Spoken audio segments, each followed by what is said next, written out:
ఆయన మనస్సు నెరిగిన సేవకుడిగా నీకు మనవి చేస్తున్నాను. ఆయన హృదయాన్ని కొంచెమైనా అర్థం చేసుకునే దైవజనుడిగా మనవి చేస్తున్నాను. సరైన ప్రార్థన జీవితం ఔన్నత్యం తెలుసా?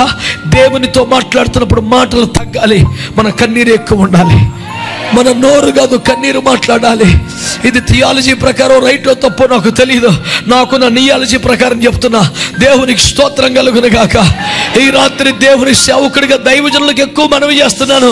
అయ్యా, నువ్వు ఆయన కాళ్ళ మీద పడి ఏడిస్తే నువ్వు మాటలు చెప్పక్కర్లేదు నాన్న, పరిస్థితి వివరించలేకలేదునా. ఒక్కొక్క కన్నీటి పొట్టు ఇంత గ్రంథము కంటే ఎక్కువ మాట్లాడదే సైత. మంచిగా ఆమేనని చెప్పండి, మంచిగా ఆమేనని చెప్పండి. నా బాధ ఈ పూట ఏంటి తెలిసిన? మన ప్రార్థన జీవితంలో ఒక సంపూర్ణత రావాలి. మంచి మంచి పదాలు వాడుతున్నావు, మంచి మంచి రెఫరెన్స్లు కోట్ చేస్తున్నావు, మంచి మంచి పల్లవులు అందుకుంటున్నావు, మంచిగా ప్రార్థన చేస్తున్నావు అనుకుంటున్నావు. ఈ రాత్రి ఏం చేస్తున్నా మనవి, ఈసారి మాటలు తగ్గించి రాత్రంతా ఒక్కసారి ఏడ్చి చూడు, కన్నీరు కార్చి చూడు. నీ నోరు ఇవ్వలేనంత ఎక్స్ప్లెనేషన్ నీ కన్నీరు ఇస్తుంది.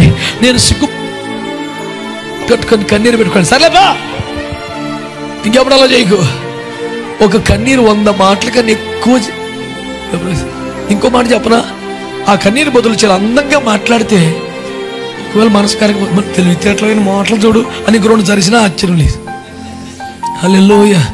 చేసిన పనులంతా భాగవతం వెలగబెట్టి ఎట్ట మాట్లాడతావు, నీ మాటలు మండిపోను అని 4 దాఖలు ఇచ్చినా ఆశ్చర్యం లేదు. ఎప్పటికైనా కన్నీరు ఎక్కువ వరకు ఉంటుంది. స్తోత్రం చెప్పండి. అంటే దొంగడి పేడిచావు, శతకు కొడతాడు. హృదయ రహస్యాలు ఎరిగిన దేవుడు నీతో మాట్లాడుతున్నాడు. హల్లెలూయా. పశ్చాత్తాపంతో ఏడిస్తే, వైఫల్యంతో ఏడిస్తే, నా వల్ల కాదని ఏడిస్తే, ఓడిపోయినను ఒప్పుకొని ఏడిస్తే, నీవు తప్ప దిక్కు లేదని ఏడిస్తే, కనికరముతో కరిగిపోయే ప్రేమగల దేవుడు నిశ్చయముగా నిన్ను దర్శించబోతున్నాడు. ఎప్పుడైనా మంచిగా స్తోత్రం చెప్దాం అనుకోకండి, ఇప్పుడే చెప్పండి గట్టిగా. హల్లెలూయా. దేవునితో దోషిగా నిలబడ్డావా, బలహీనతో ఉన్నావా, పాపముతో ఉన్నావా, చెయ్యవలసిన సరిగా చేయలేక,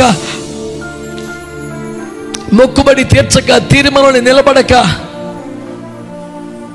మేలులకు తగినట్టుగా ప్రవర్తించక, యాకోబులా స్వచిత్తాన్ని అమలు చేసుకొని నిబంధనే మొక్కుబడే మర్చిపోయి బతికేసావా? ఈ రాత్రికి దైవజనములు అడుగుతున్నాను, ఆయన దగ్గర కన్నీరు కార్చవలసిన ఇంతకంటే మంచి సందర్భం ఇంకొకటి లేదని జ్ఞాపకం చేస్తున్నాను. స్తోత్రం చెప్పండి ఒకసారి. నా ఆశ ఏంటంటే ఆయనతో మాట్లాడేటప్పుడు మన నోరు తక్కువ, మన కనులు ఎక్కువ మాట్లాడాలి. ఆమేన్ అనండి, ఇష్టంగానండి.